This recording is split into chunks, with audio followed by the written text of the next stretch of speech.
साथियों नमस्कार।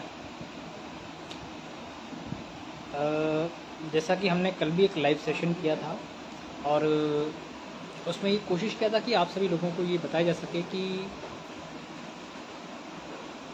भारत का राजपत्र या गैजेट नोटिफिकेशन क्या होता है, ये कैसे काम करता है और इसका लोगों के जीवन पर क्या प्रभाव पड़ता है। ऑन द सेकंड डे आज हम एक नए टॉपिक के साथ में, नए विषय के साथ में आपके सामने हैं, जो कि एक बड़ा रोचक विषय भी है, बड़ा गंभीर विषय भी है और एक काफ़ी महत्वपूर्ण विषय भी है। और विषय ये है कि भारत में राजनेता और राजनीतिक पार्टियां चुनाव क्यों लड़ती हैं। लोगों को बड़ा अचंभा होगा कि ये क्या बात हुई, राजनेता चुनाव नहीं लड़ेंगे तो और क्या करेंगे, राजनीतिक पार्टियां चुनाव नहीं लड़ेंगी तो क्या करेंगी। तो प्रश्न है लोगों के सामने रखा है और सभी लोगों को अच्छे रूप से एक स्वस्थ डिस्कशन के रूप में अपने विचार इस पर रखने चाहिए, क्योंकि लोगों को ये पता होना चाहिए कि उनकी मानसिकता क्या है, व्यक्ति राजनीति के बारे में क्या सोचता है। और अरे सरपंच साहब क्या कर रहे हो यार, आप ऐसे क्या कर रहे हो यार। मैं कंटिन्यू कर दूंगा फिर आप बोलोगे तो मारता है हमारी। यू कह चले तू, हाँ नहीं ये क्या है, अच्छा अबे तो इसमें लिया ना, ये दोनों रखा ना अंकल है।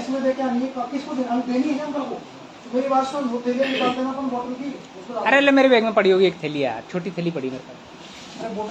हाँ ये हाँ ये पड़ी है, हाँ ये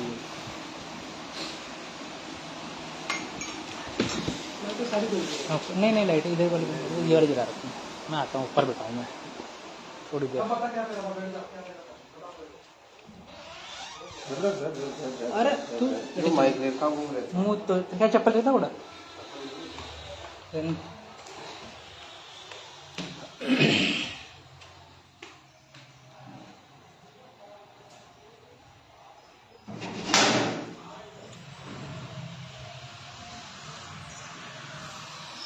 तो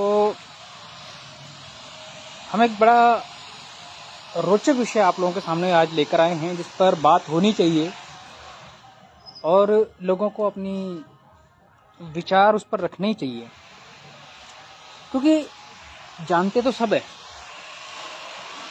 कि चुनाव होने चाहिए, लोगों को लोकतंत्र में हिस्सा लेने का अधिकार भी होना चाहिए।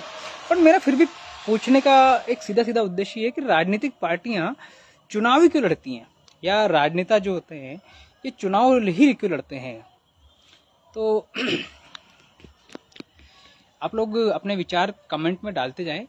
कोई ऐसा क्वेश्चन होगा तो मैं ज़रूर जवाब दूंगा, कि क्योंकि मुझे तो पता नहीं है, और लेकिन आप लोगों की जो मन की बात है, जो आप कहीं भी शेयर नहीं कर पाते, वो आपको आज लिख कर बताने का मौका जरूर मिल रहा है।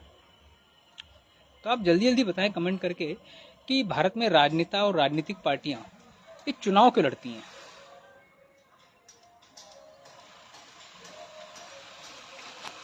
और कोई व्यक्ति अगर मेरे साथ में स्क्रीन पर शेयर करना होना चाहता है तो वो भी आ सकते हैं। मैं नवल सिंह जी हैं, ये मैं इनको अपने साथ में लेता हूं और बात करना चाहता हूं कि नवल सिंह जी से पूछते हैं कि ये राजनीतिक पार्टियां और राजनेता चुनाव क्यों लड़ते हैं।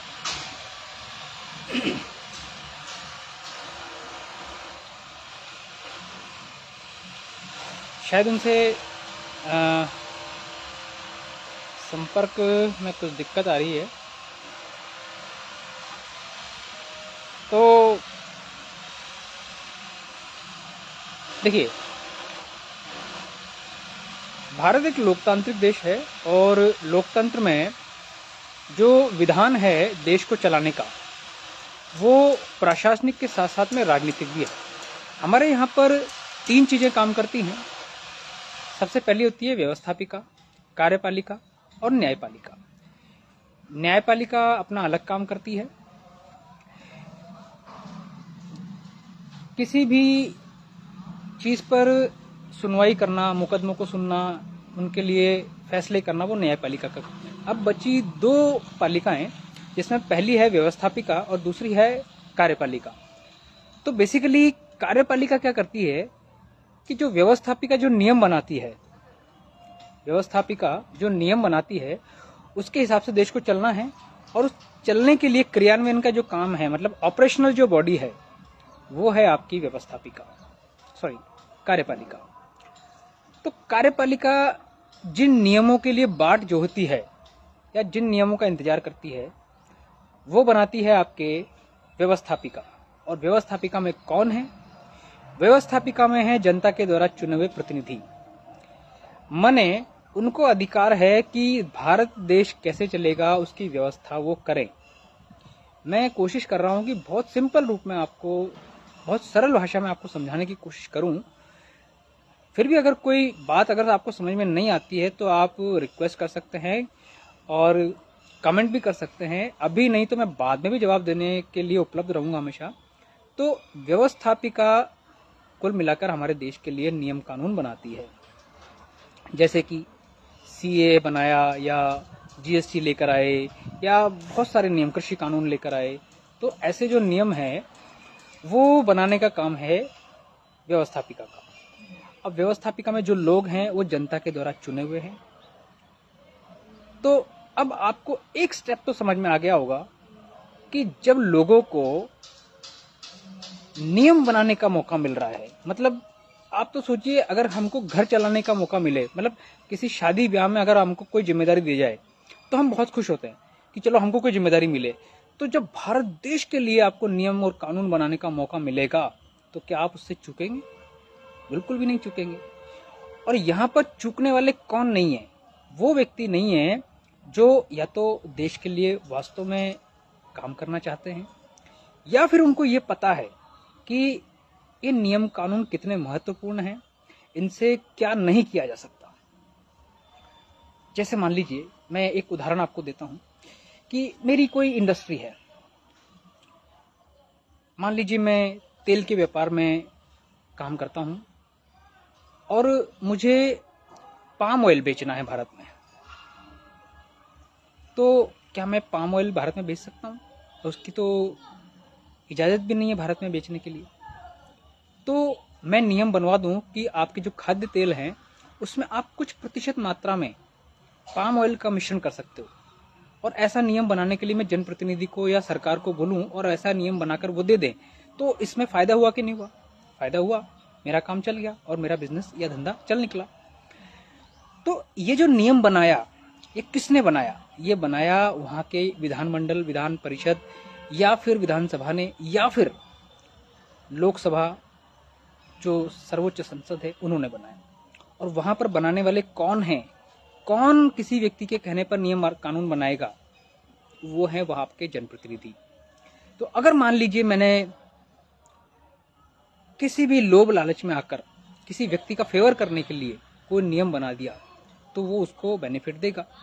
इसी प्रकार आप इसको पॉजिटिव रूप में लें कि अगर मान लीजिए जनता के विषय में कोई ऐसी चीज़ है जो लोगों के काम आ सकती है, फ़ायदा पहुंचा सकती है, तो आप वैसा नियम बना सकते हैं। तो आपको एक चीज़, इस चीज़ से पता लग रही होगी कि नियम बनाने की जो शक्ति अगर आपको मिल रही है तो कोई व्यक्ति इसको छोड़ना कभी भी नहीं चाहेगा।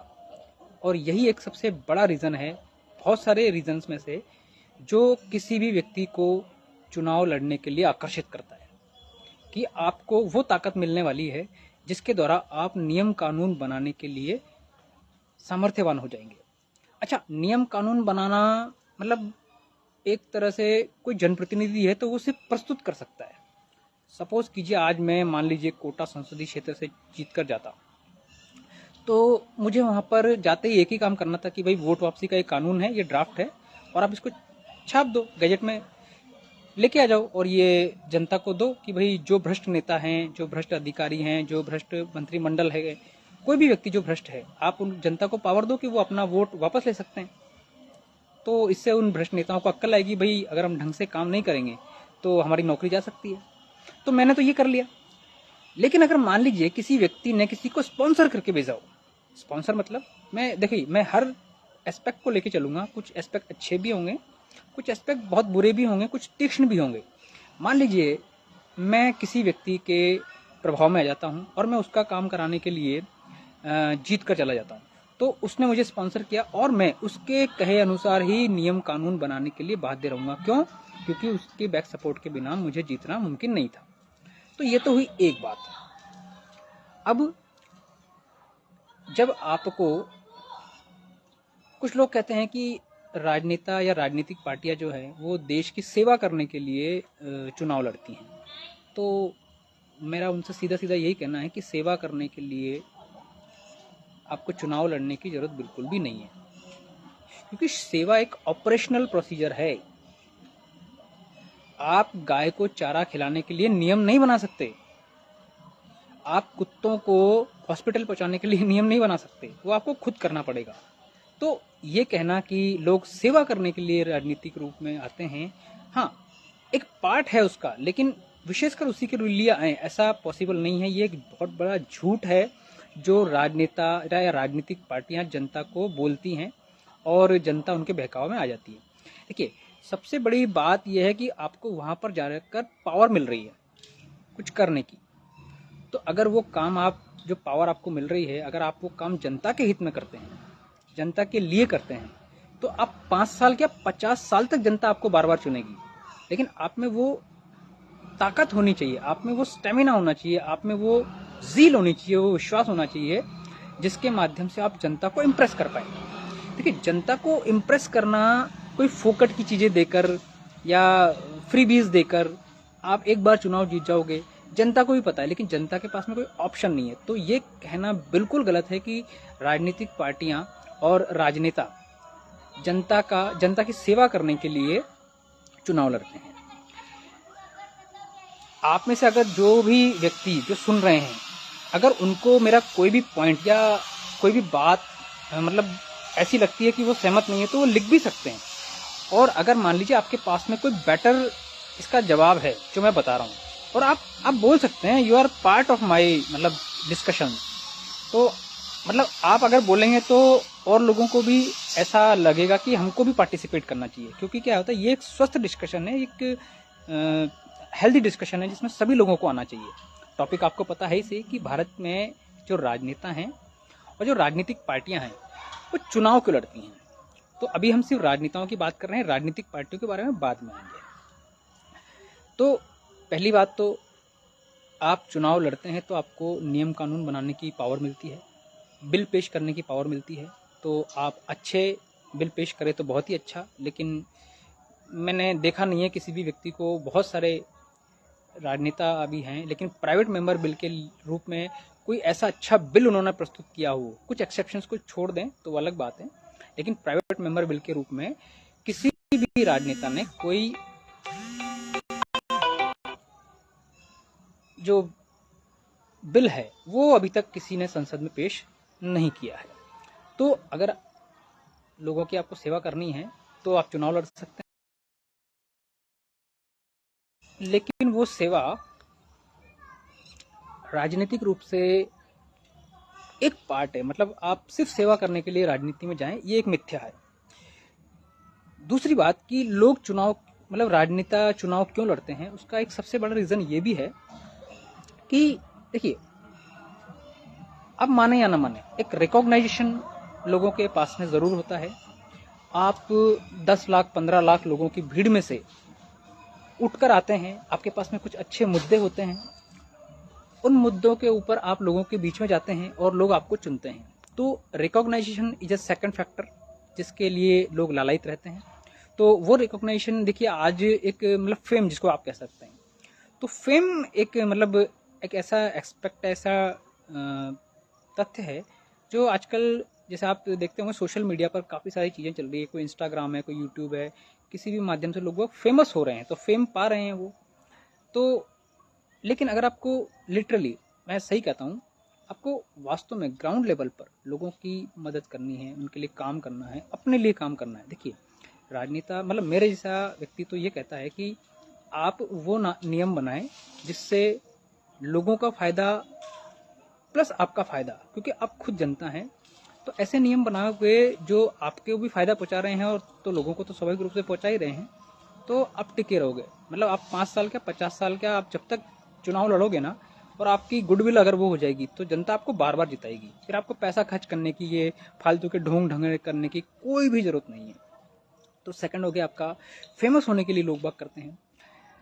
तीसरा मैं आपको बताता हूँ, जैसे मैंने एक वो स्पॉन्सर वाली बात कही थी, वो भी एक बहुत बड़ा रीज़न है।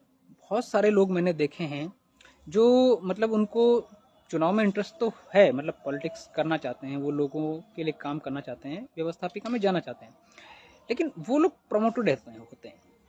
मतलब डायरेक्टली तो आपको लगेगा ही नहीं कि इस व्यक्ति के पीछे किसी का हाथ है या इसको किसी ने स्पॉन्सर किया है या किसी ने इसको प्रमोट किया है जनता के अलावा। मतलब जनता is the supremacy, Janata super power है। उसके अलावा तो कुछ लोग प्रमोटेड होते हैं, मतलब उनको सिर्फ एज अ डमी वो मतलब व्यक्ति होते हैं, उनको सिर्फ चुनाव लड़ा दिया जाता है और क्योंकि वो जीत रहे होते हैं या उनके जीतने की संभावना होती है तो उनको प्रमोट कर दिया जाता है। और फिर वही होता है जो जनता के साथ में सबसे बड़ा छलावा है, वो व्यक्ति वहाँ जीत कर जाता है और जनता के लिए तो उसको कोई काम करना ही नहीं है, लेकिन वो जिस व्यक्ति या व्यक्तियों ने मतलब उसको स्पॉन्सर किया है वो उनको फायदा पहुंचाना शुरू कर देता है, जनता गई भाड़ में। तो ये 3 रीजंस तो सबसे मोटे मोटे हैं जिसके लिए राजनेता या कोई भी व्यक्ति चुनाव लड़ने की कोशिश करता है। एक अंतिम रीजन मैं सिर्फ पर्टिकुलर व्यक्ति के बारे में देना चाहूँगा, फिर हम राजनीतिक पार्टियों पर स्विच करेंगे क्योंकि वो भी एक बहुत बड़ा पार्ट है। तो उसके बाद में चौथा जो मुझे बहुत इम्पोर्टेंट लगता है, और वो ये है कि कुछ लोग वास्तव में ये फील करते हैं, ये रियलाइज़ करते हैं कि अगर अच्छे लोग जीतकर व्यवस्थापिका में जाएंगे, ये बहुत ही इंपॉर्टेंट पॉइंट है। आप चाहें तो इसको आराम से अच्छे से सुन भी सकते हैं और आगे प्रमोट भी कर सकते हैं। मैं ये कह रहा हूँ कि बहुत सारे लोग ऐसे भी हैं जो ये जानते हैं, ये रियलाइज़ करते हैं, उनको पता है कि अच्छे लोग अगर जीतकर व्यवस्थापिका में जाते हैं तो वो देश की और खुद की और समाज की सबसे बड़ी सेवा कर रहे हैं। कारण उसके पीछे ये है कि मान लीजिए अच्छे लोगों की बजाय वहाँ पर भ्रष्ट लोग जाते हैं, अच्छे लोगों की बजाय वहाँ पर बेकार लोग जाते हैं। मतलब उसके लिए शब्द मैं क्या यूज़ करूँ अब आप खुद समझ लीजिए। तो वो लोग कैसा काम करेंगे और वो किसके लिए काम करेंगे? वो भ्रष्टाचार करेंगे, वो पक्षपात करेंगे, वो आँखों में से भी सुरमा चुराने वाली जैसे होती है, ज़मीनों का कर लेंगे, या फिर जो बजरी है, काफ़ी सारी चीज़ें माइनिंग्स हैं, वो उन पे कब्जा करेंगे। और आप आँख खोलकर चारों तरफ देखिए, आपको यही नज़र आएगा। जितने भी राजनेता आज से जो 10 साल पहले 20 साल पहले शुरू हुए थे, आज वो पीक पर हैं। मतलब उन्होंने ये सब एक्वायर कर लिया है और ये असली संपत्ति किसकी? जनता की है। तो बहुत सारे लोग ऐसे होते हैं जो ये जानते हैं कि हमारे मिनरल्स को, हमारी माइंस को इन भ्रष्ट लोगों से प्रोटेक्ट करना है। ये इन्हीं की संपत्ति नहीं है, ये पूरे देश की संपत्ति है और इसका लाभ सिर्फ चंद लोगों को ना मिलकर पूरे देश को मिलना चाहिए। तो बहुत सारे ऐसे राजनेता हुए हैं जिन लोगों ने ऐसा प्रयास भी किया, लेकिन कहते हैं कि जो लोभ लालच के चक्कर में फंस गया, जो फ्री बीज के चक्कर में जनता को फंसाया जा रहा है, तो क्या है कि ऐसे लोगों की वक़्त नहीं होती है, मतलब ऐसे लोगों की कदर नहीं हो पाती है। तो कुछ ऐसे भी नेता हैं या राजनीतिक व्यक्ति हैं जो देश की जो संपत्ति है उसको बचाने के लिए और उसको जनता को फायदा देने के लिए वो चुनाव लड़ते हैं। तो ये 4 रीज़न बेसिकली मैं मानता हूँ कि किसी भी व्यक्ति को आकर्षित करते हैं चुनाव लड़ने के लिए। और सबसे अंत का जो मेरा पॉइंट था वो मेरा हृदय से लगा हुआ है कि ऐसे लोगों को चुनाव लड़ना चाहिए, क्योंकि बुरे लोग जब गैंग बनाकर, बुरे लोग जब समूह बनाकर देश को लूटने के लिए काम कर सकते हैं, तो अच्छे लोगों में क्या कमी है कि वो अपने देश के लिए, अपने देश के लोगों के लिए काम नहीं कर सकते। उधम सिंह इसका सबसे बड़ा उदाहरण है। तो कभी आपसे और बात करेंगे तो बताएंगे उसके में। अब आते हैं हमारे सेकंड पॉइंट कि राजनीतिक व्यक्ति तो चुनाव किस लिए लड़ते हैं, वो आपको चारों पॉइंट मैंने बता दिए, लेकिन राजनीतिक पार्टियां क्यों हैं? और हमारे देश में लगभग 3000 राजनीतिक पार्टियां हैं। 3000 राजनीतिक पार्टियों में से सिर्फ 4 या 5, मतलब 4 या 5 तो राष्ट्रीय स्तर की हैं और बाकी सब लोकल स्तर की हैं। तो इन राजनीतिक पार्टियों को क्या शौक है चुनाव लड़ने का? ये चुनाव क्यों लड़ते हैं? मतलब ये एक तरह से इसको कह सकते हैं कि जैसे राजू दीक्षित जी भी कहा करते थे कि ये राजनीतिक पार्टियां नहीं, ये गुंडों की गैंग है। ये बड़े बड़े गुंडों का गैंग है जो सुनिश्चित रूप से गुंडागर्दी करते हैं। उनको रोकने में पुलिस भी इनके साथ देती है। तो राजनीतिक पार्टियां उस गैंग का, उस संगठन का नाम है। तो राजनीतिक पार्टियां चुनाव क्यों लड़ती हैं? राजनीतिक पार्टियां चुनाव इसलिए लड़ती हैं क्योंकि हमारे देश में नियम बने हुए हैं कि राजनीतिक पार्टियों को चुनाव लड़ने पर क्या क्या अधिकार प्राप्त हों,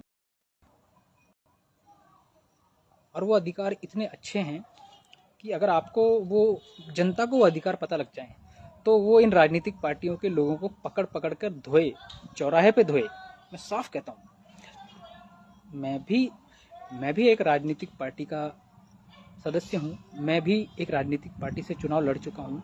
लेकिन हमारे संविधान में हमारी जो चुनाव लड़ने की शैली है वो अन्य राजनीतिक पार्टियों से मेल खाती नहीं है।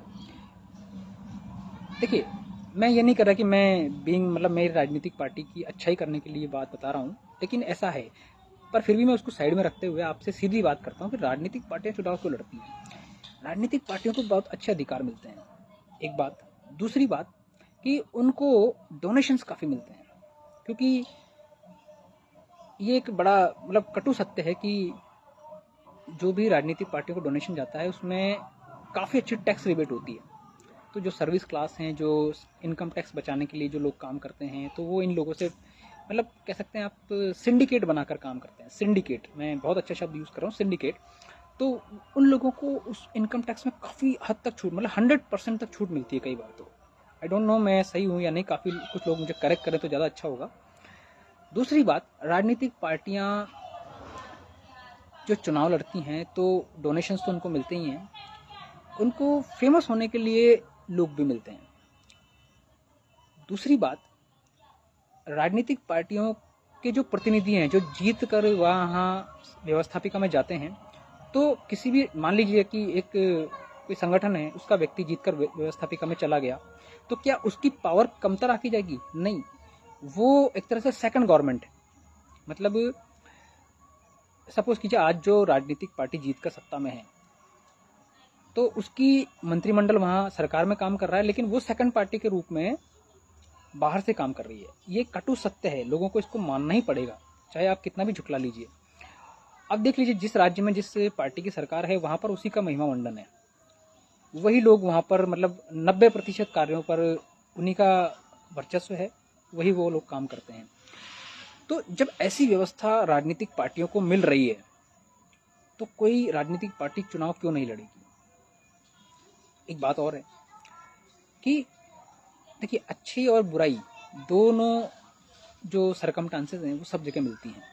कुछ राजनीतिक पार्टियां ऐसी भी हैं जो वास्तव में चाहती हैं कि अच्छे लोग जीत कर आगे जाएं, तो कुछ लोगों को प्लेटफॉर्म नहीं मिल पाता, इंडिपेंडेंटली वो लोग लड़ते हैं और पैसा भी काफ़ी लगता है, तो वो लोगों के साथ में भी वो जुड़ नहीं पाते, लोग उनके साथ में नहीं जुड़ पाते। तो राजनीतिक पार्टियां एक अच्छा साधन है जिनसे जुड़कर अच्छे लोग आगे जाएं और व्यवस्थापिका हिस्सा बने। देखिए, being right to recall party का जो मैनिफेस्टो है, मैं ये कहता हूँ कि राजनीतिक पार्टी हो या राजनीतिक व्यक्ति हो, चुनाव लड़ने के बाद में उसका एकमात्र उद्देश्य होना चाहिए अच्छे कानून बनाना। मैं या हम लोगों में से कोई भी व्यक्ति जो जीतकर व्यवस्थापिका में जाएंगे तो उनका सबसे पहला उद्देश्य ये नहीं होगा कि मेरे को कार चाहिए, बंगला चाहिए या जो भी चीज़ें चाहिए। हमें सिर्फ अच्छे कानून चाहिए। कानून अगर अच्छे होंगे तो ये सब चीज़ें तो स्वतः ही लोगों को मिलने लग जाएंगी। जब देश के पास पैसा होगा, जब देश की संपत्ति लोगों में बंटने लगेगी, जब देश के लोगों को रोजगार मिलने लगेगा, जब गौ माता स्वच्छंद होकर विचरण करने लगेंगी, देवालय हमारे हाथ में होंगे, हम हमारे देश में ही अच्छे हथियार बनाने लग जाएंगे, हम किसी भी ऐसी परिस्थिति से निपटने में स्वयं सक्षम होंगे। हमारे देश की जो संपत्ति है, जो माइंस हैं, मिनरल्स हैं, कोयला, तांबा, पेट्रोल, जो भी चीज़ें हमारे यहाँ उत्पादित होती हैं वो हमारे ही देश के लोगों के काम में आएंगी, हमारी सेना मजबूत होगी। तो जब ये सब चीज़ें हो जाएगी तो फिर मैं राजा बनकर क्या करूँगा? तो राजनीतिक पार्टी से जुड़े हुए व्यक्तियों का मेरे हिसाब से तो ये उद्देश्य होना चाहिए कि आप अच्छे कानून बना दीजिए। आपने अच्छे अगर कानून बना दिए तो चीज़ें ठीक होना शुरू हो जाएंगी, और फिर आप ये जो सेवा के नाम पर एक नौटंकी कर रहे हैं कि राजनीति में मेरा जाना इसलिए उद्देश्य है कि मैं लोगों की सेवा करना चाहता हूँ, या राजनीतिक पार्टियां कहती हैं कि हम सेवा करना चाहते हैं। भाई आपको कुछ नहीं करना है। अच्छे लोग जब जाकर नियम कानून अच्छे बनाने देंगे तो लोग वैसा ही व्यवहार करने लग जाएंगे। राजनीतिक पार्टियों को ये सोचना चाहिए, राजनीतिक पार्टियों को समझना चाहिए कि आपने मंथन कीजिए, आप किस लिए आए थे, क्या आप अभी कर रहे हैं और क्या आपका भविष्य होने वाला है, और इन सबसे भी बड़ी बात, आपसे देश की जनता को क्या लाभ है। ये कुछ कारण थे जिसके बारे में आज हमने बात की कि राजनीतिक व्यक्ति या राजनेता चुनाव क्यों लड़ते हैं, साथ साथ में राजनीतिक पार्टियां चुनाव क्यों लड़ती हैं। तो दोनों में कॉमन फैक्टर जो समझ में आए हैं वो यह है कि पावर है, नियम कानून बनाने की शक्ति है, उसके बाद में काफ़ी सारे बेनिफिट्स हैं जो इन लोगों को मिलते हैं। लेकिन इन सब के होने से जनता को जो नुकसान है या जनता को जो फ़ायदा नहीं हो रहा है उसका जवाबदेह कौन है। तो उसके लिए मैं सभी जो लोग इस सेशन को सुन रहे हैं उनसे यही निवेदन करता हूँ कि आप किसी भी व्यक्ति के पीछे भागने से बढ़िया है कि आप उस व्यक्ति से कहिए कि भैया अमुक कानून या ये जो हमारे फायदे के कानून है ये तू लेकर आएगा तो हम तुझे 5 साल क्या 50 साल तक बार बार जिताएंगे, और जो हमारे लिए काम करेगा हमको उसको वोट देने में कोई भी संकोच नहीं होना चाहिए। हालांकि ये आपका व्यक्तिगत विषय है कि आप किसको वोट देवें किसको वोट नहीं देवें, परंतु फिर भी जनता को जागरूक होकर अपने बारे में सोचना चाहिए। नेता के बारे में, पार्टी के बारे में या किसी और विषय से ज़्यादा उनके लिए यह इम्पोर्टेंट होना चाहिए कि अगर कोई कानून है जो मेरा भला कर सकता है तो उसको कौन लेके आएगा, कैसे लेके आएगा, और मेरी सुनने वाला कौन है। पैसे वालों की, प्रभावशाली व्यक्तियों की सुनने वाले तो सभी हैं, लेकिन आम जनता की, गरीब जनता की, भोली भाली जनता की सुनने वाला कौन है, उसके लिए काम करने वाला कौन है। तो उसके लिए काम करने वाले राजनीतिक व्यक्ति ही हैं, राजनीतिक पार्टियां ही हैं। लेकिन आपको ये सोचना पड़ेगा कि कौन इनमें से अच्छा है, या किसके मुद्दे अच्छे हैं, या कौन है जो मेरे लिए डायरेक्ट फ़ायदा कर रहा है और कौन है जो हमें बर्बाद करने के लिए कोशिश कर रहा है। तो ये आज के लिए कुछ बातें थी जो हमने आपसे शेयर की। आप फिर भी अलग अलग टॉपिक्स पर हम लोग आते रहेंगे। आपको जो भी टॉपिक मिलता है आप प्रश्न पूछिए, डिस्कशन कीजिए, हेल्दी डिस्कशन कीजिए, जिससे आपकी राजनीतिक सहभागिता बढ़े, आपका राजनीतिक ज्ञान बढ़े, और कोई भी व्यक्ति या राजनेता आपको बेवकूफ़ बनाने से पहले 100 बार सोचे। आप जवाब देना सीखिए, क्योंकि जनता ही असली मालिक है, जनता ही इस देश की असली राजा है, बाकी सब मिथ्या है, झूठ है। आप अच्छे कानून बनाने के लिए अपने नेताओं को बोलें, अपने जनप्रतिनिधियों को बोलें। क्यों? क्योंकि नेता तो कल को मर जाएंगे, स्वर्ग सिधार जाएंगे, लेकिन उनके द्वारा बने हुए कानून, उनके द्वारा बनाए हुए अच्छे कानून, वो भारत भूमि जब तक रहेगी तब तक लोगों को फ़ायदा पहुंचाते रहेंगे। आप सब लोग ऐसे अच्छे कार्यों में अच्छे लोगों का साथ देंगे, अपनी राजनीतिक जो मानसिकता है उसको और सुदृढ़ करेंगे, और हम लोग भी आपके सामने ऐसे टॉपिक्स लेकर आते रहेंगे। आगे भी आप हमसे जुड़े रहें। आज के सेशन को मैं यहीं समाप्त करता हूँ। धन्यवाद, नमस्कार।